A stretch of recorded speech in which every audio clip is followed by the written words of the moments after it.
Welcome to the next session. One reminder, as you're leaving the session, you can scan your badge at these pods that are at the doors in order to be able to provide us with some evaluation on the way out on Jason's presentation. So at that point, I will let Jason Raber give his presentation on virtual Deobfuscator. Okay, so yes, as he said, my name is Jason Raber with Hex Effect, and today I want to go over an automation technique to remove virtual obfuscations from malware. So here's a quick overview. What the heck is this type of software protection? Why we even care? What is kind of the state of the art? What's been done? My solution? Some potential future work with this product, and where to get the source code and any questions you have. So what is virtualization obfuscation? It's a type of software protection focused mainly on anti-reverse engineering. So there's lots of different protections out there, from encryption to anti-debugging to anti-tamper, but this one's focused just on anti-reverse engineering. And how it basically works is the virtual machine will create the bytecode from the original code, okay, and then with the current technologies out there, they'll actually randomize it. So each time there's a protection, it's a different virtual machine. So the opcode or the bytecode that's generated from the original code is going to change each time. So as you see, a lot of times they'll even pick a RISC type architecture. So I've looked at this in the past when working with the Air Force or working with some defense contractors and looking at malware and finding these types of protections. And one thing that is, if you play around with the protection, is the original binary is lost at that point. So like, if you're dealing with encryption or something along those lines and you have a stealthy way to probe memory and dump the memory, you can reverse engineer out the original binary into the semi-C code or whatever it was originally. But with this one, it's a lot tougher. Okay, so again, why do we care? Is because in looking at it, it's a really tough one. I mean, really tough. So if you do like from a static analysis perspective only, when you disassemble it, of course, if you got bytecode, the disassembler doesn't understand that bytecode, right? Especially if it's randomized each and every time.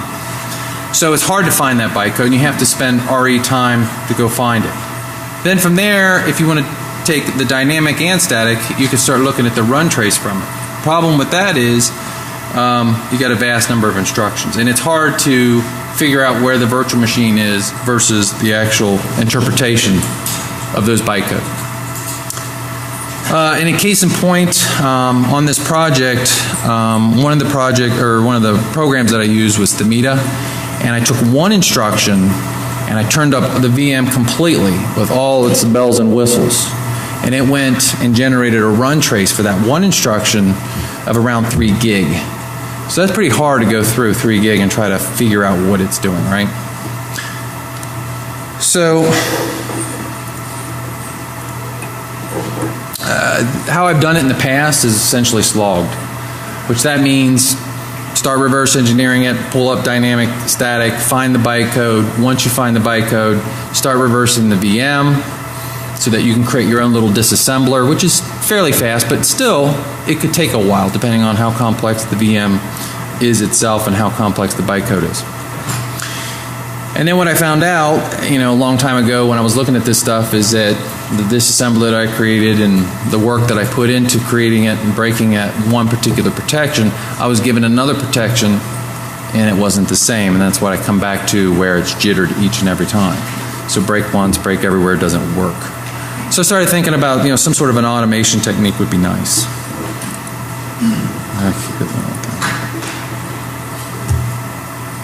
Okay, so here's some of the state-of-the-art work that's been done out there. I could spend an hour on each one of these. So I put it on this slide just to give you some reference. You can go check it out and read up on it if you're really interested. And they've had some pretty good success. But what I was trying to come up with was a solution that, I keep getting the wrong thing. It would have more automation and be complete.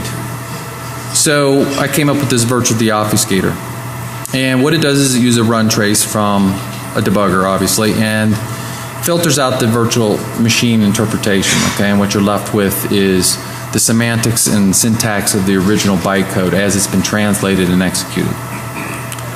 And I also wanted to be architecture agnostic, so it doesn't matter how many jittering of the virtual machine there is, it'll still work on all the different products too that are out there.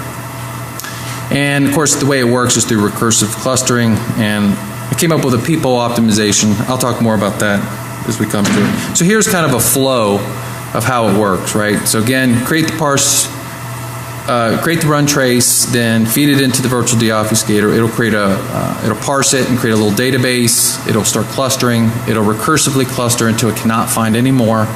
Okay. Then the idea is you assemble it, which is part of the repackaging of the binary, and then I'm going to run a little people optimization. The reason I say people optimization is I used to write compilers for Texas Instruments way back when, and in the code generator, sometimes in the compiler you have to punt on certain things you just don't understand. So at the last phase of the code generator is a people optimizer in case you end up with instructions like move 0 EAX or something like that and then repeated. And it's like, why would the compiler do that? Well, that's a whole nother talk, but we have a people optimization to go through. And my theory was taking a CISC architecture and converting it over to a RISC architecture, there's going to be some instructions that the RISC doesn't have a one-to-one, so it's going to generate some bloat. And so that was the whole idea between that, or for that. So talking about the parser, I picked a couple common ones out there, Ollie 1 and 2, Immunity and WinDebug. The idea is, you know, when it parses in, it creates an XML parser or XML database. And for Python, there's a nice little XML parser so I can use and reference, pull out instructions, or as you're looking at run traces, you're looking at register effects and what the results are, those types of things. And then the other idea is, you know, with the source code being available, if you have your own custom hypervisor, hardware emulator, once upon a time I had one when I was in the Air Force, and they're pretty useful, but they're pretty expensive, so you can customize it. This slide again, you know what XML looks like. Here's kind of the format. The point that I want to talk about is when I was developing this project, I really wanted a way of testing. So I created this flag called -t for verify, and what that means is after I've parsed it in as an XML file, you can run this -t, and what it does is it reverses it.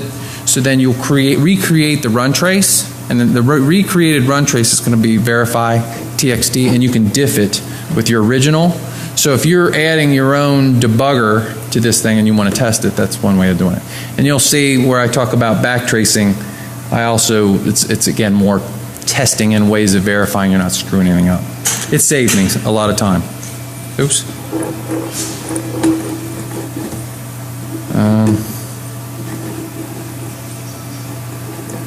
Hang on a sec. So the clustering, this is kind of the high-level conceptual idea that I was coming up with when I proposed this project was, so over on the far left-hand side, you see before the past one, that's your run trace, okay? So you got all these instructions. So I come up with a unique way, and I'll come to that in another slide about how I identify what a cluster is, okay? And from there, the idea is, like say the first pass, I create these clusters that are based on very small snippets of assembly code. And if I see those same snippets of assembly code repeated, I name them the same one. So in this case, think of, you see cluster B where it's got the move and the compare and the call. Everywhere that those exact same instructions come up again in the run trace, I label it as B. And of course you see A. So then when we go to the next phase or the next pass of the clustering, I start taking those A and B and find if there's any other A and Bs. So if in Python, basically I create a hash table, and from that hash table I just look and see if it's being duplicated. You know, so if I look at the key of AB and say it was AB being repeated anywhere else, if it is, I have a cluster. So I'll create AB. The idea is, as you can see on the fourth pass, is that the large clusters are going to be my virtual machine. Okay, and so I can just weed those out and get rid of them and not pay any attention. And what's left is D and E, which is what I believe is going to be the translated bytecode. And then that's the part that I want to reverse engineer and I'm interested in, right? Okay, and I already kind of walked you through clustering. Okay, so again, if you pull down the source code and you start playing with this guy, here's the nomenclature. There might be a better way of doing it, but this is what made sense to me at the time. I use the alphabet to represent the round of clustering. So in this case, I'm on the third round, that's C. 2 is just a unique identifier, so you're going to have C, 1, 2, 3, 4, 5, all the way up until we run out. We're going to run out of numbers, but. So then the depth is, it's a visual clue as to when you look at the final results. What I wanted to do was show not depth is in rounds, but more in depth in how many how many instructions are under one cluster. And that'll make more sense when I showed you like code virtualizer or VM protect. And 8 represents how many instructions make up this particular cluster, right? So we're on round 3. This is the second cluster in round 3, and it has 8 instructions in that cluster. Okay, so as part of the project, I said, well, before I run off and start looking at VM Protect or any malware or anything along those lines that has these types of protections, I created a very simple test case to verify and test the whole clustering idea. So it's two loops, 2 nested loops, and as you can see from the logic that this instruction is only going to execute once, the move EAX dead beef, right? This slide, you know, I put it on here, I got a lot of notes underneath it. So I'm going to put this presentation up on GitHub. You can download it with the source code. Read those notes and you'll kind of understand. Again, it's a diagnostic for me. There's a lot of this that will fly across the screen. For each round of clustering, you're going to see all this type of stuff. But it's easy to track what files are being generated. If something happens wrong or you're debugging your code, this could save you. So the end result of that little short example, you can see, you know, we only got down to F. As far as clustering rounds go. And you can see F jumps out at you as it's got 47 instructions and it's being repeated, you can see down a little bit below again, and with the larger ones that we're looking at, real protections, there's going to be a ton of them, right? But again, this is not protected, this is just a loop. But really what I wanted to see was, would the clustering, would it pull out the move EAX dead beef as a unique instruction? And it did. So then that said, well, okay, it's time for something a little more interesting. So what I did was I wrote about 30 or 40 different assembly instructions. Here's one of them called OR AX C0 A1. The idea is whatever's in the AX, when it does this operation, it'll become dead. It's easy to debug. So when I ran it through the code virtualizer, I can't even remember how many instructions it generated. But you can see that it clustered K7 and K8. And in that cluster, there's 3,508 instructions, and then the other one is 3,196. This was kind of the theory that I had that this would actually work, right? So the virtual machine would be detectable, and we'd be able to weed it out, and what would be left is what we're interested in. And so when I did a little REing, there's a little bit of code obfuscation here, but you can see at 49D064, I have my mouse, that's cool. You'll see that there's an equivalent OR instruction, and if you debug it, you will see that what's on the stack becomes dead. Okay, so I wanted to take a little bit of a deeper dive. It's, I think, fairly simple, understanding how the clustering works and stuff, but so the idea is the very first, and I had to kind of figure out my window size, and honestly, when I started this project, when I wrote the proposal, I said, I have no idea how I'm going to cluster exactly. But as I dive into it, I'll figure it out, and that's exactly what happened. So when I created a hash table on all the virtual addresses, okay? So what's worth explaining here is, do you see where it says 413D5, D8, DB? All right, well, look at those line numbers. What that means is that line number is the line number it is in the run trace. So 44, 77, 115, 148. Again, that's where it's that exact instruction's being executed in the run trace. Of course, D8 and DB follow that, right? But what's interesting is look at DE. It also has sequential numbers, except it starts with a 14. So I thought, I wonder if that's a basic block, right? A change in a basic block. And when I disassembled it, you can see that DE is a new basic block. So I said, well, my first pass on this guy, I'm going to create this, part of my algorithm is compressing basic blocks from the run trace, okay? So that same example we see up above, okay, you see how it's got 3 instructions and they're all sequential and they're the same length. All right, so then what I do is I say, well, that's a cluster. That's the very first cluster in this example, right? So A16_pound3 is saying that, you know, for round 1A, right, this is the 16th cluster, because this is actually a real example, so I just copied and pasted. And it has 3 instructions in it, right? So that's the very first pass, is this compressing of basic blocks to get it faster, right? And so then once I'm done with compressing basic blocks, I move into the second phase of the clustering, which is the recursion, where I just do this greedy clustering. It's really pretty simple, actually, because I create another frequency graph from the next round of clustering, right? So I can see A1 pound 2, A2 pound 3. Okay, I look in my hash table and I say, well, is that ever being repeated? And in this case it is, right? Directly underneath it. So I say I got a new cluster, which is round 2, which is B1, and then pound 5. Pound 5 being there's 2 instructions and 3 instructions. Simple addition. Now I've got my 5 instructions underneath, right? So and this just kind of repeats until, again, it can't find any more. Now this step here, you can comment this code out if you wanted to make it really fast. But I did it because, again, what I was talking about, verification. This has saved my butt a number of times when looking at it. If I wrote some code that was bad and I'm trying to troubleshoot it, sometimes debugging Python code or running through a gig run trace is not easy, just pinpointing where I made a logic mistake. So what I do is I do this backtracing, which I reverse the process. So whatever round I'm in, if I'm deep in like 4 or 5 or 6 rounds, I start decompressing it and putting it back, as in, you can see right here, if we were doing 2 rounds, if you were to look at the files that are generated, it's actually like B_backtrace, A_backtrace.txt. You look at them, you see A55 pound 2 is made up of 2 instructions at these 2 virtual addresses, right? So if you go to B up above, you'll see it's made up of clusters, right? So at the very end, when it's all done, it creates a new file called final backtrace. And that final backtrace is the cluster. So remember that big long cluster I said, K7, and it had 3,000 instructions in it? It will actually decompose it so it has all the virtual addresses. And from there, I'll generate a final backtrace that will be the recreated run trace. And I can diff the 2 and say, did I make a mistake? If they match, then my logic was correct. If they don't match, then it's easy for me to find out where it went off into the weeds.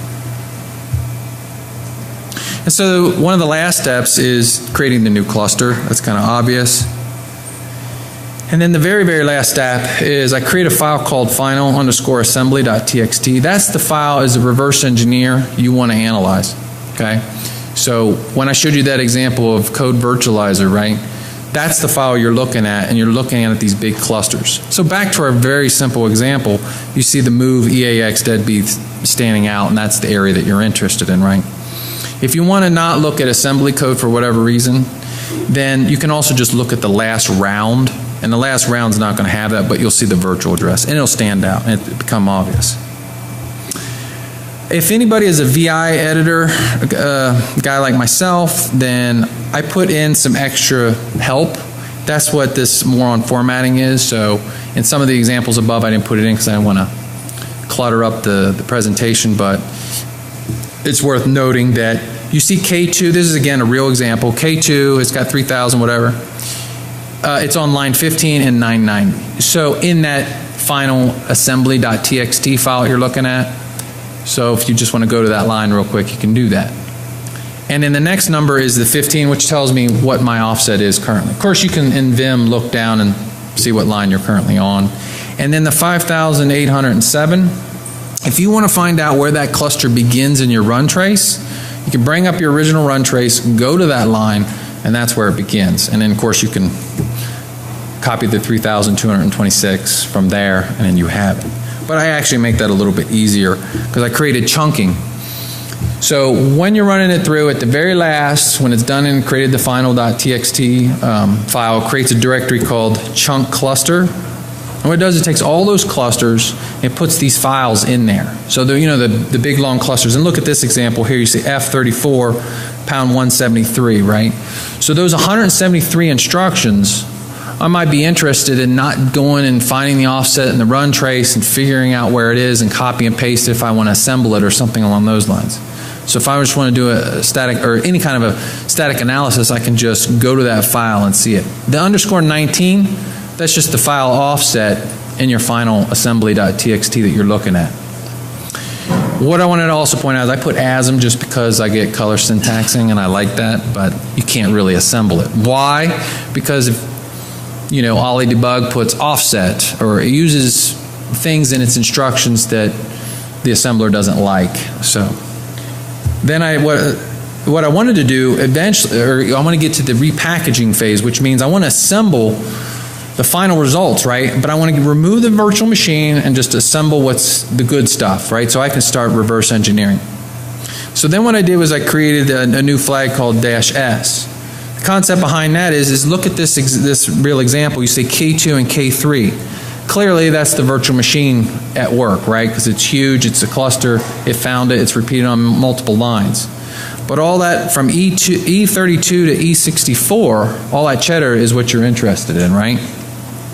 So I create another file. If you do -s and put some sort of size limit, what you're saying is any clusters that fit within a certain range of this offset or this size, put it in one file. So look at K2, we're at 3,265. If I put 1,300, anything that's less than or at 1,300, it's going to start creating a new file. And it does that until it hits something that's larger than 1,300. Does that make sense?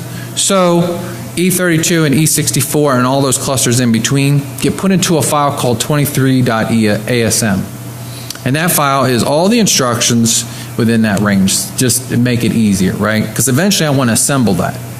But as I started to assemble that, as I said before, it didn't really work. And I got another slide to describe how I got that to work. So at this point, I'm using Themeda, Code Virtualizer, VM Protect. I'm looking at all of them, and the results are great. But it's like, well, I want something a little more juicy than some handcrafted assembly code. So I used a program I found called a blood alcohol calculator that tells you how many drinks you need to have before you're legally drunk. So that was 77 instructions.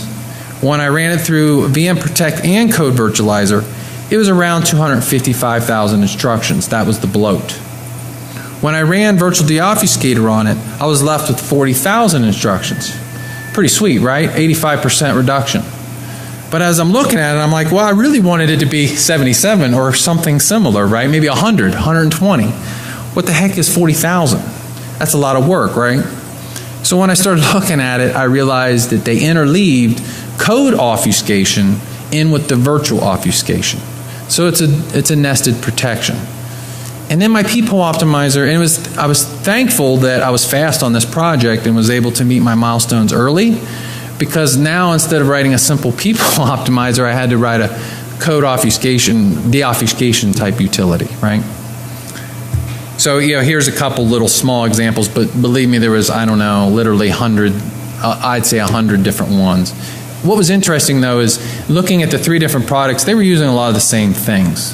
Of course with x86, I mean, how many kind of random code obfuscations can you really come up with?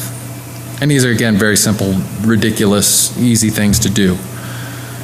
So, okay, so back to repackaging. I use NASM. I looked at MASM 32, but just to assemble a no-op, you had to include stuff, and that didn't make sense to me, so I did a little more research, and I found this one. It was quite nice. But again, there's some massaging that has to happen, so the virtual deobfuscator does that and takes out some of these keywords or massages it so that it fits or makes sense. So remember I was telling you about like the sections and you can assemble that whole section? Well, that's great, but it's still more work. So what I did was in the virtual deobfuscator, it creates a final file called finalassembly_nasm.asm. And that is all the formatted, all the sections that fit within your range, all in one file. And so then you can just assemble that guy and throw it in Ollie. Which then leads me to my people optimizer. I don't even know if that's the right word anymore because it's not that. It's another code, deobfuscation type tool. So anyways, that one's called VD_peephole, and it's part of the source code package. You can download it, but it's pretty self-explanatory. You load up the binary, you run this guy, and it'll pull out all the code obfuscation and leave you with something good. So back to our blood alcohol example. Here's 5 instructions that were the original instructions that were protected.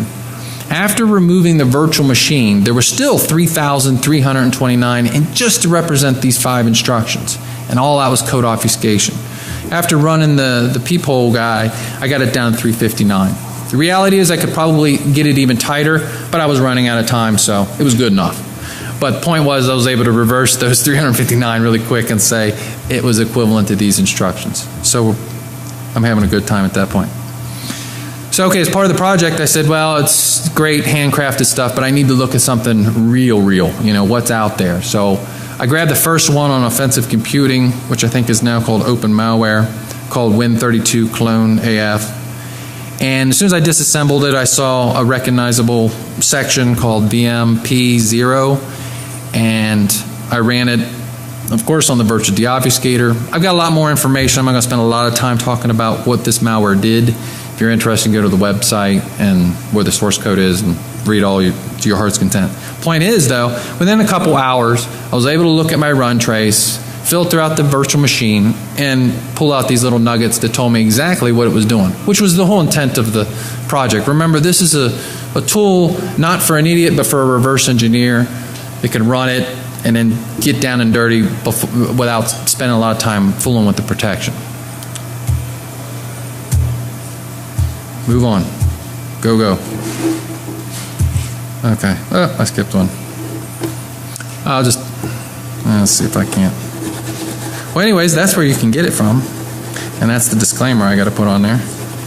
And I can't get to the other slide, but really it was just future work. The idea was, you know, when I saw those code obfuscations, I thought, man, it'd be neat because, I mean, if I'm clustering all this kind of stuff, couldn't I not feed that into the clustering part of the algorithm and tweak it a bit? Because if you look at code obfuscation, machine code obfuscation, you'll find that it's repeated patterns all over the place, right? But I just kind of ran out of time, so it was like, Johnny on the spot, I just started writing code and start writing patterns to remove this stuff. So it's something worth thinking about. The other cool concept, I think, is by accident, but it makes sense, I ran UPX on this guy, you know, from a protection just to packing, and I found original entry point, which makes sense. Think about packers, right? What are they? Tight loops, repeated, you know, so what are we as reversers really interested in pulling in and analyzing malware is finding original entry point, right? So I don't think there'd be a whole lot of lifting here on this guy to make it work with lots of different packers. Like I said, I tried it on UPX and it was, of course, that's pretty easy, but it would be interesting to try like on WinLicense or something a little more juicy and pull out the original entry point. Or have it a little more automated so it just says, hey, here it is, instead of you know, digging through it. So that's it. Any questions?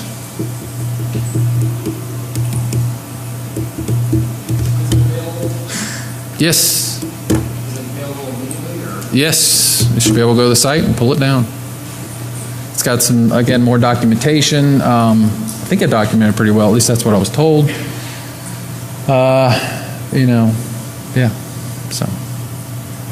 Well, it's tempting to go reapply the same technique to the obfuscations. Have we moved around for other obfuscation things which take instruction sequences and class them down to spend particular things? Well, I mentioned the other techniques that were used.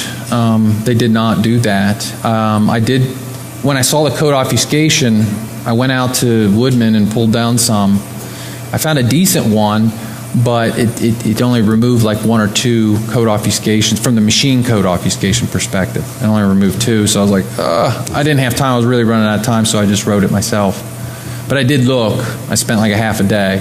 And of course, before I actually started doing this, you know, wrote up their proposal, I had to go read essentially what everybody else did, make sure that my idea wasn't, you know, ripping anybody off or anything along those lines. So, anything else? Yeah, sorry. Oh yeah, how about that?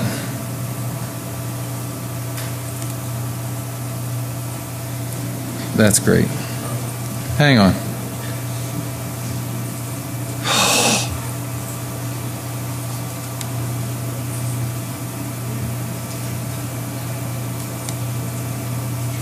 How's that?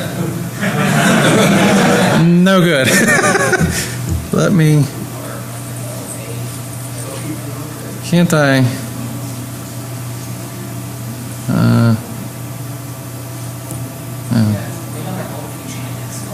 I could change like the or. What's at home? All right, help me out here. Here, just make it what? Do what? One more than This one? Yeah. All right. Oh, yeah. That's background? Oh, no, it's only highlighted. Weak. All right. Oh, God. I got it. Hold on. Shh. I was going to, but I think we got a winner here. Oh, God. All right, let's just do this. Yes. That's what I'm going to do. Where? Shh. How about this? We should decide who should do by vote. There. You read that? All right. Excellent. I see another hand. I didn't bring it, no. Sorry. It's all up on GitHub, though. I mean, where you go to that thing, you pull it down, and yes. How does it deal with conditional control flow? Because in a certain run trace, you're going to have diverging control flow. Do you do anything like try to do these, two runs in parallel to get it more complete? No, I didn't really do that. I wasn't what I was interested in is identifying the virtual machine. If you kind of dig through the virtual machine, you realize that they're doing like a RISC pipeline where they do a prefetch, fetch, access, decode, and execute. So what is happening is it's grabbing a byte at a time, and eventually then it executes it. But that virtual machine is doing a ton of heavy lifting, right? So at the end of the day, I didn't really care because the clusters found it and I removed it, and so what was left was what I was interested in, right? So. Anybody else? Yes. So if I understand correctly, the final output right now is just an assembly listing. Is that correct? Yes. A lot of us in this community have gotten spoiled over the last few years with X-rays. And is there any plan or how hard would it be to take the current final output of your tool and I guess compile it into executable, and X-rays could then decompile for us so we can more efficiently analyze what we're looking at? Yeah, I didn't really spend any time looking at it, or I kind of ran out of time as the project wore on, but yeah, there were some ideas that I had that we could possibly do with that. I'm talking about dynamics, right? Oh no, I'm just talking about making it into an executable again that you loaded to IDA and then decompile. Well, that was part of the, that was part of the repackaging phase, right? So I use NASM. So the idea is, with that, you put your range, you say, okay, well, clearly the clusters or that I'm interested is within this range, and the virtual machine is, 3,000 or 5,000 or whatever. So if you use that -S and put that range there, it will create a final file that's just those clusters. Then you feed that into NASM, and then you disassemble it and put it in IDAPRO. Oh, so you can... Yeah. Mm-hmm. I misunderstand. Sorry, yeah. Oh, no. What did I do? Hang on.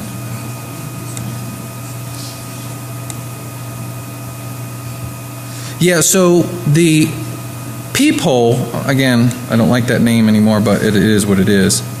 The peephole optimizer was, it's a Python plugin for IDAPRO. Because I didn't want to, originally when I wrote up the project, I said, oh, I'll do the peephole optimization first, then I'll repackage it, and you put it in IDAPRO, and you look at it, it's all great. But then when I saw all those code obfuscations, I'm like, man, I don't want to write a whole disassembler, and so I'll use all the nice mnemonic handling and parsing that IDAPRO does. So that's kind of why I changed the ordering of but yeah, here's the repackager, right? So I use NASM, and I do a little bit of massaging on the virtual deobfuscator because NASM doesn't like offset or whatever, like the immunity will spit out. So I did that to make it nice, and then yeah, so Thanks. yeah. So I wasn't clear. Is your code that's creating the clusters, does it understand x86 assembly, or is it just? No, it doesn't. So it could be ARM, it could be anything. So I've seen these many strings in a row.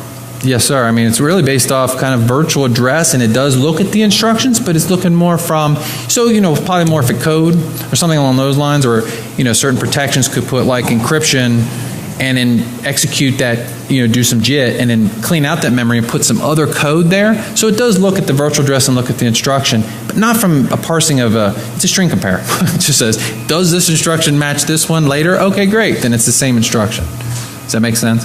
So yeah, it'd work on ARM, MIPS, or whatever architecture you wanted to apply it to. I don't know that they're doing that yet, but who knows? Anything else? All right, well, thank you.